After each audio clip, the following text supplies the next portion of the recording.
The government of Ethiopia says that it's accepted an invitation to hold peace talks later this week in South Africa with fighters from the Tigray region. The invitation was issued by the African Union. The TPLF and Ethiopian government forces have recently been engaging in clashes following a 5-month ceasefire. Redwan Hussein, National Security Advisor to Prime Minister Abiy Ahmed, says Ethiopia wants to resolve the conflict in Tigray in talks without preconditions. The Ethiopian government has, however, made it patently clear that peace talks should be mediated by the African Union. AU negotiators want peace talks to commence and have announced a date and venue for the proceedings. Tigrayan forces have not yet commented. The conflict in the Tigray region has seen scores of people displaced and has led to a massive humanitarian crisis. Fresh fighting resumed in the northern Tigray region in August, breaking a 5-month humanitarian truce. The truce was agreed to allow aid to enter the region of Tigray, where thousands have died in a brutal civil war and millions are in need of basic supplies. Both sides have blamed each other for the resurgence in fighting. The United Nations says that it remains supportive of African-led initiatives to bring the warring sides in Ethiopia closer towards peace in the region.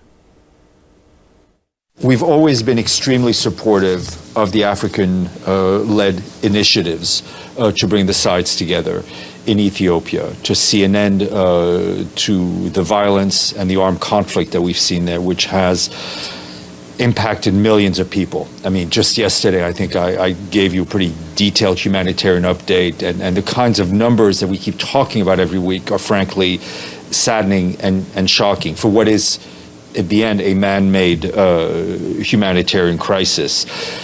It is important that we see a cessation of hostilities. The Secretary General has called for them and continues to call for them. It is also important for all the parties to protect civilians, to protect civilian infrastructures. We have seen in numerous situations civilian infrastructure, including hospitals, being targeted. We've seen the latest media reports regarding airstrikes that could have killed dozens of people. We're not in a position to confirm it as of yet.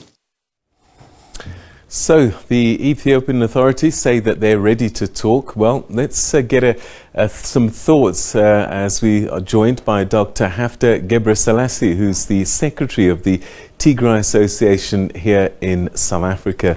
Dr. Gebresilassie, always good to talk to you. Thank you for joining us. What is the situation in terms of the Tigrayan government speaking to the Ethiopian federal government? We know invitations have been sent out to both parties. Do you know if the Tigrayan government will be at the talks in South Africa?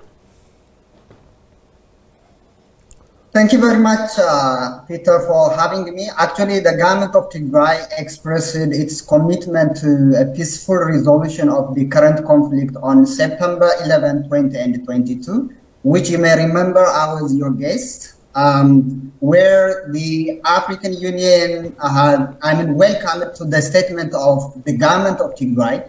And even today, this evening, the government of Tigray also sent a statement to the African Union that the government is sending a negotiating team to sit for a peaceful resolution here in South Africa. But the government of Tigray also raised important concerns, 4 important concerns in the statement. The first one is if cessation of hostilities is part of the substantive agenda, because the 2 regions in Addis and Asmara are busy with wiping out the people of Tigray. As you may see from the media, on September 27, 2022, the invading Isaias regime Air Force dropped bombs on residential neighborhood in Adidaro, which is the northwestern of Tigray, killing civilians and reducing residential homes to ashes. Secondly, yesterday, in the same area in Adidaro, the northwestern Tigray, the federal government of Ethiopia displayed the genocidal brutality through horrific drone strike against internally displaced persons. It is against internally displaced persons, civilians, and children, where hundreds of people are killed and other hundreds of people are wounded. And what makes this deadly is that there is no life-saving medication for the wounded ones. So the number of deaths is increasing from time to time due to the absence of medication as a result of the blockade. So this is the first issue that the government of Tigray raised if cessation of hostilities is part of the substantive agenda. The second one is the incorporation of additional actors to be inviting, maybe as a participants, as observers and guarantors. Because in the last 2 years, you remember Abiy Ahmed has betrayed the international community. Abiy Ahmed has defied the United Nations Secretary General, His Excellency Antonio Guterres, that he would stop the blockade while the blockade is still in place. So we don't want to be betrayed again. The government and the people of Tigray don't want to be betrayed again. So the government has raised this important issue that the incorporation of additional actors to be invited as participants, as observers and guarantors. And the third one is the role of the international community as well. And the last one is travel and security arrangement for the negotiating team. You know, we are 360-degree blockaded, so we are sieged.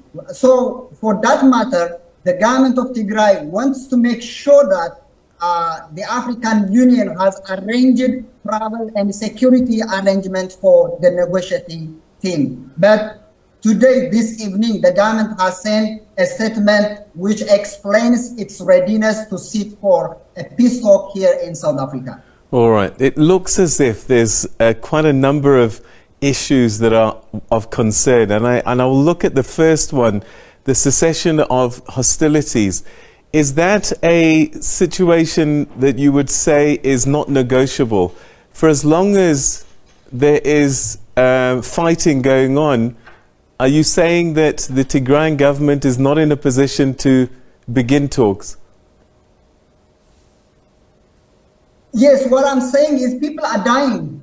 I mean, as we speak, around 1 million military invaders are surrounding Tigray and wiping out the people of Tigray at a large scale. You know, this genocidal war is happening right now at a large scale. So while the people are dying there, while the Eritrean forces, the Amhara occupation forces, the Ethiopian forces are killing the people of Tigray, how can you sit for this kind of negotiation? So it should be part of this negotiation. I mean, cessation of hostility should be part of this agenda. That's what the government is asking. If the African Union just take this cessation of hostilities as part of this substantive agenda for discussion.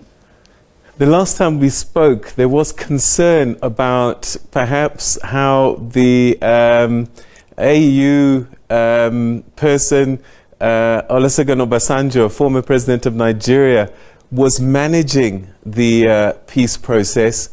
Does it make a difference now that you've got former President Kenyatta and former Deputy President Phumzile Mlambo-Ngcuka as part of the negotiating team? Do you think that this brings a bit more to the African Union's ability to resolve this conflict? Yeah, I would say yes.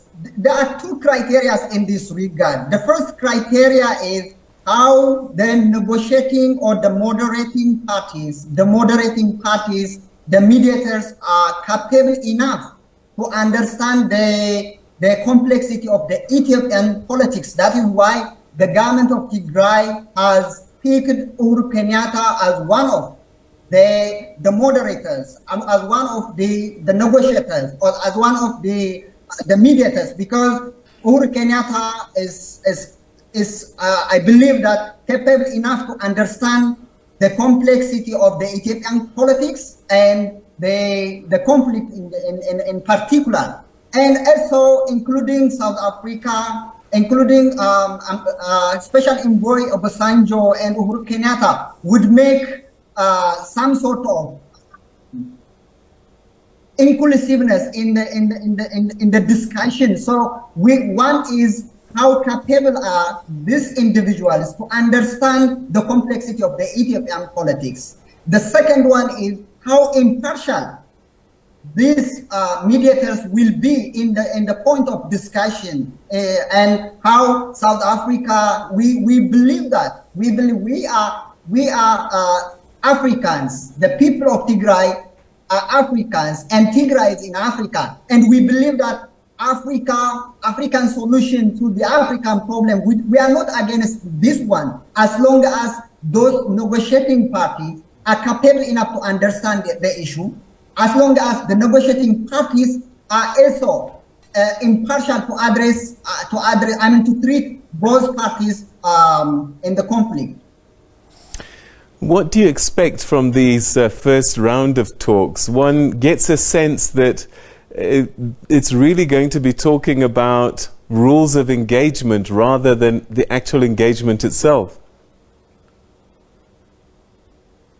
As I explained before, I don't expect anything that the government of Ethiopia will do to address the problem. Actually, a leaked report from the government of Ethiopia confirms their strategy, their vision is to implement the strategy being used in Biafra of Nigeria and in Tamil Tiger of Sri Lanka, which will have a significant ramification on Ethiopia and Africa in general. So unless the mediating party, unless the international community, unless the African Union put a meaningful pressure on the government of Ethiopia to sit for a meaningful and peaceful resolution, I don't expect the government of Ethiopia have an appetite to address the problem. One, even if the government of Ethiopia has interest even to sit and to address the problem, Eritrea is escalating the issue. So I hope that the mediating party, the African Union, will take this serious into consideration, that they should put pressure on Eritrea to withdraw from Ethiopia, because Eritrea is a foreign country. As long as I know, Eritrea is a country, and Eritrea is registered as a country in the United Nations and the African Union. But Eritrea is escalating the problem. Eritrea is killing peoples of Ethiopia. As long as I know, Tigrayans are Ethiopians. So the government of Ethiopia has invited a foreign invading force to annihilate its own people. So now even the African Union should take this as an important agenda and put a meaningful pressure on the Eritrean government to withdraw entirely from Ethiopia in general and the territories of Tigray in particular. Dr. Gebresilassie, we're going to have to leave it there, but thank you very, very much indeed for giving us some thoughts on this pending peace process that might take place in South Africa. Thanks for your time.